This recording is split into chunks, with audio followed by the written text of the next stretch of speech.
So I'm going to read to you from chapter 4 of Hum. So just to set this up a little bit, after losing her job to artificial intelligence, my protagonist May has finally made some money from getting paid for being a guinea pig in an experiment that modified her face so that it can't be recognized by surveillance. In this scene, you see her spending that money, perhaps not in the wisest way. So here you go, chapter 4 of Hum. The ticket booth was on an inconspicuous street, nothing to mark it as the pathway to other vistas. Clumps of damp litter, discarded cigarette butts. Now, whenever she saw a cigarette butt, she thought of that tantrum Sai threw a few months back when he wanted to put a cigarette butt he harvested from the sidewalk into the dollhouse to serve as a paper towel roll.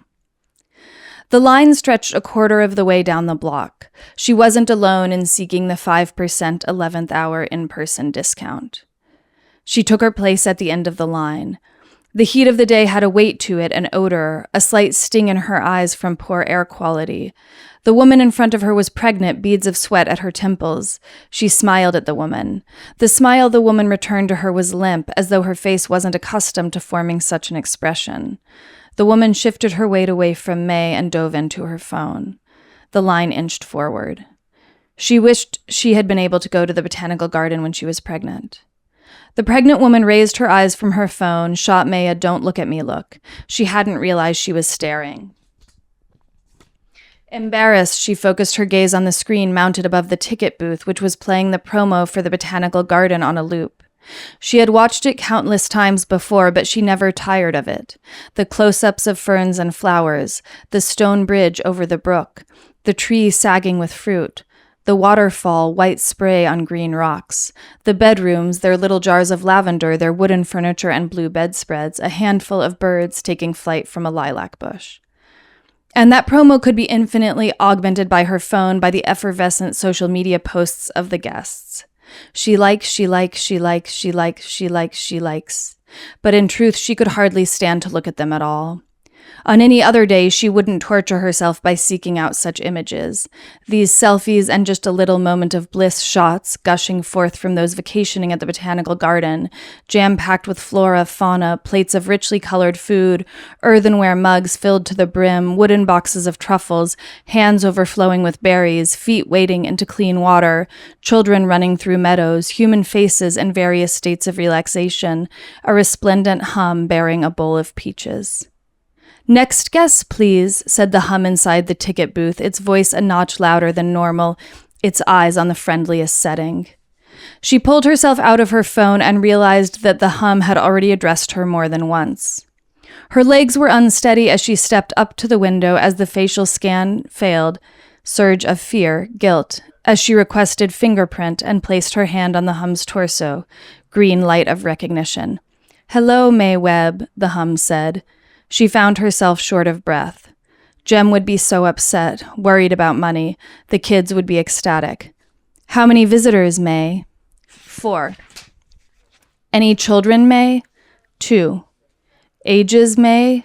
8 and 6. "Full names, May?" Lou Webb Clark and Cy Webb Clark. "And the other adult, May?" Jem Clark. "How many nights, May?" 2 or 3. 3 or 2. She hadn't yet decided, had been rolling the question around in her mind for days. 2 meant Jem would be slightly less distressed. 3 meant more joy. 3 meant her profligacy was undeniable. 3, please, she said. "Basic or deluxe, May?" "Basic, please." "You are a lucky person, May," the hum said. "We just had a cancellation for a 3-night basic for 2 adults and 2 children. Entry is tomorrow at the West Gate at 7:30 a.m. Do you approve this transaction, May?" Still short of breath. "Do you approve this transaction, May?" the hum repeated after waiting the proper interval. "I approve," she said, and the money vanished from the account. "Congratulations, May," the hum said. She smiled wildly. "We recommend that you purchase one of our traveler packs, May. The Essential Traveler Pack includes sunscreen, insect repellent, tweezers, alcohol swabs, 2 matching bandanas, 2 flashlights, a packet of Band-Aids, and a stainless steel water bottle." "Yes," she said, "I want that." However, in your case, considering the children, I highly recommend you upgrade to the Enhanced Traveler Pack, May. With the Enhanced, you will find that the sunscreen and the insect repellent are organic, and it includes spare batteries, as well as 4 matching bandanas and 4... The essential is fine, she said.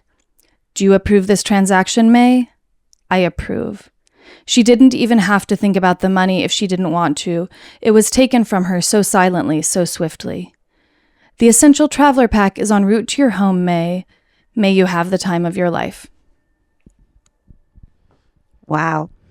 Thank you so much. And congratulations. You have won the Climate Fiction Prize. Thank you. I am so honored to be here. And yeah, how do you feel? How does it feel? It's thrilling. I was very anxious about climate change when I was starting Hum. That was part of the impetus for the book. So it feels extremely full circle to have won this incredible award that is concerned with climate. It is, yeah, it's so amazing. And it's also going to be a great resource for people that feel the same way. When did you actually start writing it? When did you start feeling that way? Well, I've had climate anxiety for a long time, but I started this book in the fall of 2019. And that the first step of the book was reading a ton of books and articles about climate change and artificial intelligence and surveillance. So there was a real research stage before I even put fingers to keyboard. I love that. And for people that haven't read the book yet, we've got a protagonist, May, who is a mother. She loses her job to artificial intelligence, and she's desperate to resolve her family's debt. She also becomes a guinea pig in an experiment that alters her face so it cannot be recognized by surveillance. May then splurges a significant portion of these hard-won funds to gain access to one of the last remaining green spaces, called the Botanical Gardens. In doing so, she powerfully depicts humans' intrinsic yearning for nature and clean air as not just desirable, but crucial amidst commodification and pollution. It's a super powerful book. It's kind of utopian and dystopian. And there's alarmingly quite a lot of humor in it. I did find myself laughing quite a lot. Oh, good. That's very important. I'm glad that was a big value for me. Yeah, which was a really nice feeling. Also made me feel slightly uncomfortable. We'll get into that. All of the above. That's all good. Of the above. And also something you mentioned last night at the ceremony was that it's a book exploring, unintended consequences as well. Is that right? Yes, very much so. I think that in the book as a whole, you see a society that is a few steps farther down a path than we are in terms of climate change and the chaos of tech being unleashed. But you also see that those unintended consequences in May's own life with some of the choices she makes. For instance, in trying to connect with her children and separate them from the devices that they are addicted to, which I'm sure none of us can relate to. There are some real severe consequences that follow from that. Even though she's really trying to do something generous and beautiful, it doesn't quite pan out the way she had hoped. And should we maybe start with the feeling and the emotion that you actually started with writing this book? Do you want to tell us a little bit about that? What one of the main driving reasons was behind why you wrote the book? Yes. So writers have many different sources of inspiration. For me, one of my real primary sources of inspiration is my anxiety. And when I was setting out to write Hum, I was anxious about climate change. I was anxious about artificial intelligence. I was anxious about surveillance and consumption culture, and really writ large, the future we are creating for our children. So all of those anxieties, for better or worse, propelled me into writing this book. And you said you didn't want to create a total dystopia. And there's, half friendly robots called Hums. There's kind of half sinister cuddly toys called bunnies that the kids carry as trackers. You also bring a lot of humor throughout the book. What is a speculative future? And how does a speculative future fiction book differ to dystopia? Well, when I was setting out to write Hum, I actually very explicitly thought to myself, I don't want to just write a dystopia. I think that's too simple in a way. I think the future is going to have all of these interweaving elements that have unintended consequences in many different directions. So that complexity was really important to me. I didn't want to flatten this issue. And maybe we'll talk more about the hum later in the interview, but definitely a lot of the technologies are both soothing and sinister throughout the book, and I wanted that to be there. I found a quote early in the drafting process that I use as the epigraph for the book that I feel is really relevant to this sort of utopian dystopian question. So this quote is from Paracelsus, who was a alchemist and physician in the 1400s, was not talking about technology, but I feel like this quote is really relevant. Paracelsus said, "Poison is in everything, and no thing is without poison. The dosage makes it either a poison or a remedy." So to me, that quote really makes me think about, how are we going to dose our technologies? How are we going to dose our use of our planet? Technology is going to stick around. Humans will continue to use the planet. How can we have a more thoughtful relationship with it so that we are having it be a remedy, not a poison? Yeah, I love that. Speculative futures, like, is that an emerging like art form? Like, how are people? Is this an emerging art form that's bubbling up because people actually are like, oh, it's our role as writers and creators to present imaginative futures that are not just black and white; they're a bit more grey. Yes, I don't know actually the history of that particular term. Yeah. I find it a useful term or useful label, I guess, for my own work because I think this book has elements of sci-fi, but I'm not sure I would really call it a science fiction book. I don't know. I struggle with these labels because I don't know. I just write the book as accurately as I can, and then people can find different things in it. Maybe they find it to be science fiction. Maybe they find it to be a thriller. But for me, the most accurate term that I would use is speculative fiction. It's not entirely set in our reality. It has elements that are different, of a different, slightly different world, but it's not completely outlandish. And writing in that space, it's not reality, but it's not so far from reality. That almost just for me as a creator, that's a very exciting space to be in. I'm not bound by the rules of how things are now, but I'm also really interested in reflecting something about the way things are now. And you also said that, driving interests behind it were the rise of authoritarianism, the rise of like algorithms and artificial intelligence, and like the convergence of all these things with like the climate crisis. Like, do you think those were like the main driving interests, and then paired with your own kind of eco-anxiety? And also the book is written from the point of view of this family. We follow this family around, and you also have a family. Like, do you think that was, you had a personal vested interest in as well in exploring this plot maybe? Yes. Ooh, that's a big question. There are a lot of elements there. At base, it's a book about a family. At base, it's a book about a woman trying to connect with her partner and children. And really messing that up sometimes and trying to do so in a world that in many ways is bent against connection, because it's hard to connect to the natural world under these circumstances of decline in the natural world. It's hard to connect when everyone is glued to their devices all the time.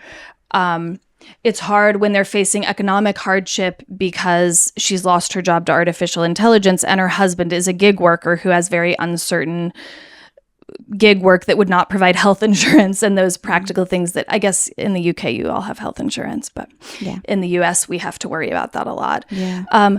So it really is a convergence of that very interpersonal, familial, relational story with this broader context. Authoritarianism wasn't front and center in my mind compared to climate change and artificial intelligence, but I feel like there is a natural convergence of all of these concerns, because for me the basic question is who has power and who is going to ensure that the basic human rights of everyday citizens are fulfilled, or who is not going to see to that. I'd love now to flip into one of the characters that I kind of fell in love with and also felt a little bit odd about falling in love with, which was the robots called the Hums, which of course is also the title of the book. Little Sai, the boy, adores them. He's so excited when they come around for dinner, even telling them that he loves them. There's an incredible scene where a Hum gets hit by a car and all the other Hums kind of swarm to its side in like such a humanistic and like bodily embodied way, like the thing is bleeding or something. But they are also the root cause of the Mother May's CCTV exposure when, you know, she's perhaps looking into the face of losing her kids. Did you call them hums because it's both a noise that's like got a soothing quality, but also it's like an unsettling noise of like all the electric vehicles we're now hearing? Like, yeah, I love that creative choice. Like, yes. Why hums? Oh, I have so much to say about the hums. So firstly, thank you for your insight about the title and the name of the hums, because that's exactly right. I came up with the title very early in the process. Some of my titles, like for my book, The Need, it was the last thing I came up with. But for this book, I came up with the title. I knew it would be called Hum very, very early. And that was actually a really important guiding light to me as I was writing. Firstly, it's a version of human, right? So it's it borrows 3 letters from human. So that was part of the motivation. But also very much so this duality. A hum can be a nice thing. You hum while you're doing the dishes. A parent hums to a child. Or it can also be an incessant, annoying machine sound in the background that never quite goes away. And I absolutely wanted the hum to have both of those qualities. So throughout the book, my ideal would be that the reader is at sometimes terrified of the hum, at sometimes thinks the hum is adorable, thinks the hum is totally sinister, thinks the hum is really wise. I want you to have this huge range of emotions about the hum, because that's how I feel about technology. Here I am in London. It's very comforting to have my phone helping direct me down the streets. You know, my phone is my friend. But if I'm trying to listen to what my son is saying after school and I'm looking at my phone and I get distracted from what he's saying, my phone is not my friend. So that complexity of our relationship with our technology was really fundamental to the book for me. And there are moments in the book where the hum, especially once May pays to turn off its advertising feature, which is a big part of the experience of being with hums, is that they're constantly advertising stuff to you and trying to do it in a really seamless way. Again, potentially relatable to people who have been on the internet where we get these targeted ads.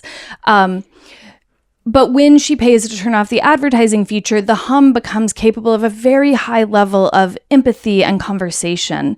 So once you step outside the advertising capitalist impulse by paying the hum, so there's obviously an irony there, but the hum is capable of really channeling a lot of wisdom towards May. So the hum is supposed to be a very complicated figure. I'm glad you fell in love with the hum. I love them, and I'm just waiting for some fan fiction which bring these hums on other journeys and adventures that we can follow along with. I think it would be so good. Alongside climate and AI, family is also a major central theme. And the book is written from the point of the view of the mother, May, who's just lost her job to AI and undergone this kind of facial derecognition surgery, I guess, which means that she can evade CCTV. You know, did the plot speak to personal experiences you've had with like pressures of motherhood or pressures of motherhood that you've seen? You know, is that something that was important to you to bring through? Yes, family and motherhood are very central to the book. It's certainly not autobiographical because these outlandish things, thankfully, have not happened to me. But the feeling that you want to do right by your children, which I think is a pretty universal human feeling, and that you're not able to, that the circumstances of your life, of your planet, make it impossible to give them everything you want to give them, I think that is an animating concern of the book. And I did actually dedicate the book to my 2 children because I think whether you have children or not, you feel concerned about the future of humanity on Earth. But having children makes it very, very specific. You're actually really picturing the faces that you'll be sending into that future. So yes, the theme of family, of motherhood, and of trying to do right by your children is an animating force in the book. Yeah. And nature has this almost kind of Disneyfied quality in the book, where there's this central kind of botanical garden where the family goes on holiday to, and it's seen as quite like an aspirational thing within this society that we're in. But actually even the rocks are like plastic and there's CCTV tracking your every move. So it's not perhaps the paradise that you might initially think. And you, as you say, you draw a really thin line between nature and commerce and kind of transactional capitalist qualities. Is that where you think we're headed, or are we already there? Well, I don't think we're already there, and I hope we don't get there, and maybe we're partway there. I think that everyone should have access to nature, to green spaces in some form. The botanical garden was inspired by my experience living in New York City, obviously an urban center, and the power of going from an urban center and entering into a green space. In my case, I live in Brooklyn, so Prospect Park and Greenwood Cemetery are large green spaces near me. And there is a really extraordinary quality when you cross that border from the cityscape into a place where there are trees and greenery. It's a physiological shift that happens that is very important, I think, for all humans to be able to experience that. So protecting certainly city parks and protecting wilderness areas is a high value of mine. I don't think that's, I don't know how explicit the book is about that. Maybe it's a little bit the subtext of the value placed on that botanical garden. But I certainly don't think that you should only be able to have access to those green spaces if you can spend a huge amount of money, as May does, and money that she earns in a fairly sinister way by undergoing an experimental procedure. And I'd love to flip now into like some questions about your creative process and like why you write. I think we have so many listeners that either love reading or love writing and would love to know a little bit more about like the roots into that. So I guess like in a very blunt question, why do you write? Why do I write? Well, I actually think in order to answer that question, I have to go way back to my childhood, because from truly the age of 6, as soon as I could write a story, I wanted to be a writer. So I am in the lucky position of having had what felt like a vocation from a very young age that I've actually been able to continue with my whole life. I grew up in a household, my older sister was severely handicapped. And I think that early on, writing was a place for me to process some of my feelings about that. And then when I was 11 years old, I lost all of my hair due to the autoimmune condition alopecia. And that was quite a challenging time to lose my hair and to feel so physically awkward and so different from other people. And when I was 13 years old, in response to that hair loss, I gave myself the New Year's resolution to write a poem a day. And for many, many years, I wrote a poem every day. So for me, writing has always been a place to process my anxieties about personal things or about more global things. I love that. So it went from poetry to novels to yes, just all sorts of. But do you feel like you've really found your flow in novels now? I love writing short stories too. Okay.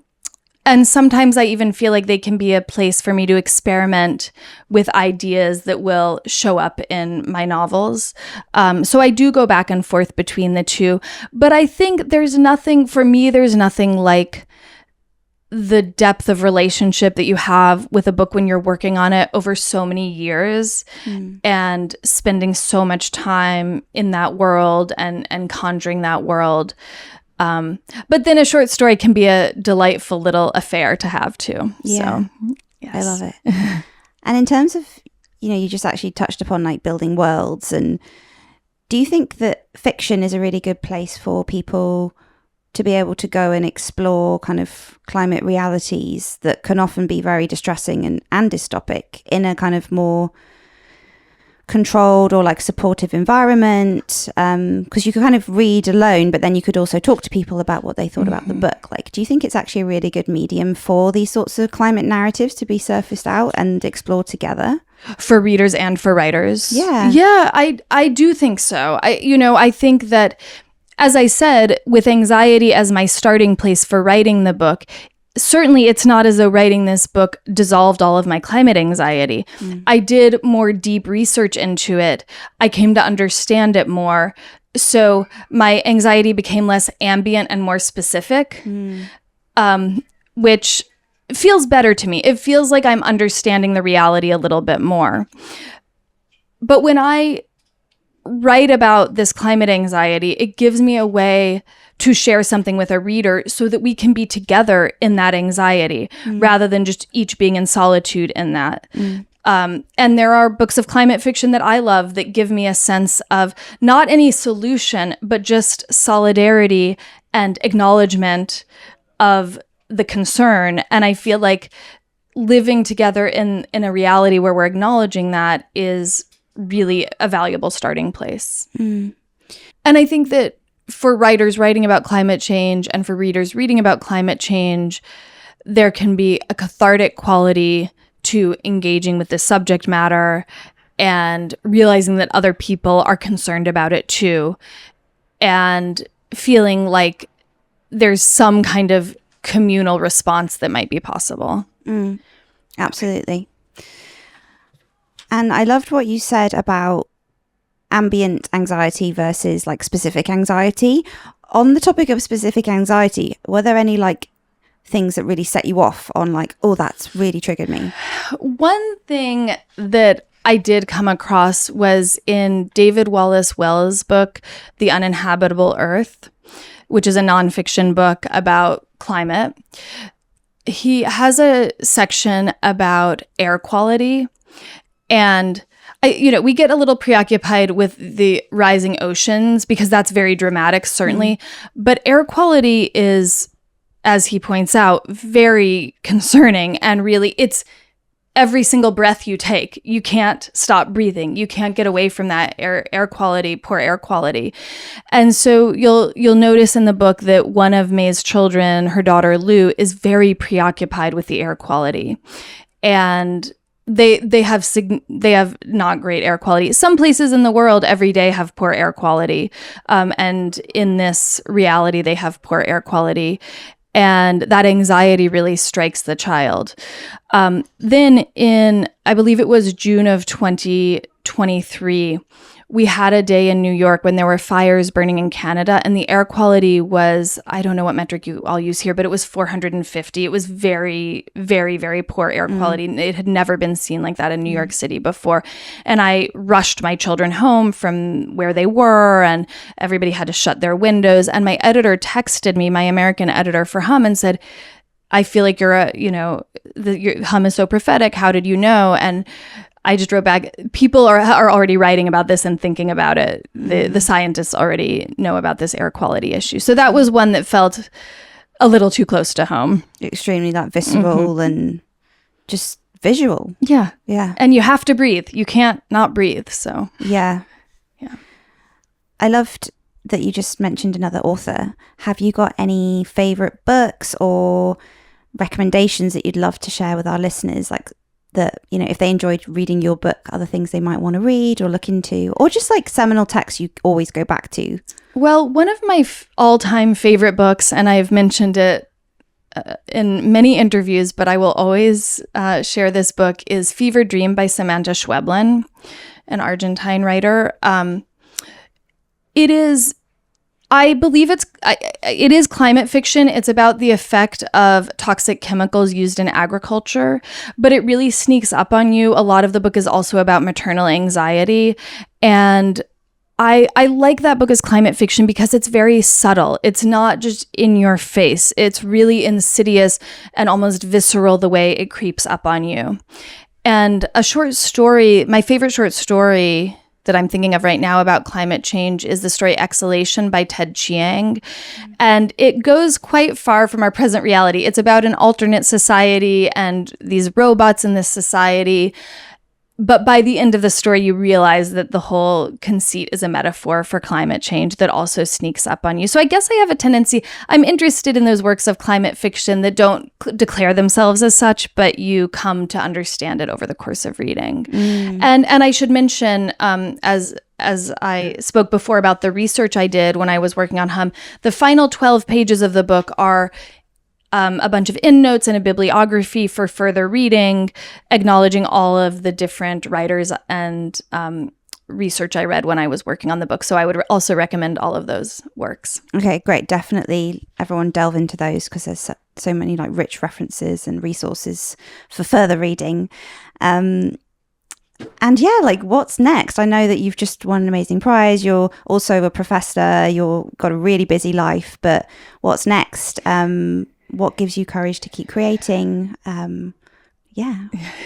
Well, courage to keep creating, yes, but maybe more so just ongoing anxiety to process. Yeah. So my next book is set in an even more distant future possibility than Hum. And I won't say too much about it, but it concerns a society where many people have made the choice to upload their brains to the cloud. Ooh. And the fallout from that choice. Wow. I mean, that also just feels extremely relatable with how much AI is being used more and more and the outsourcing. Yes, it's funny writing in the slight future or trying to write what you might call futuristic fiction now because reality catches up so quickly to what we can imagine. Yeah. And just one last piece of final advice actually for people that, because I also love writing and people have said to me, oh, so do you just use AI for that then? I said, no, I love writing. What would be your advice to people that are like, oh, I don't need to write anymore because I just use AI? Well, that's funny. I'm not surprised you've heard that question. Writing is my favorite thing I do with this human brain I've been given. It is so hard. It's so interesting. It puts me in such a flow state. That would be the last thing I would want to give up to artificial intelligence. It is the most exciting thing I can do with my brain. I love that.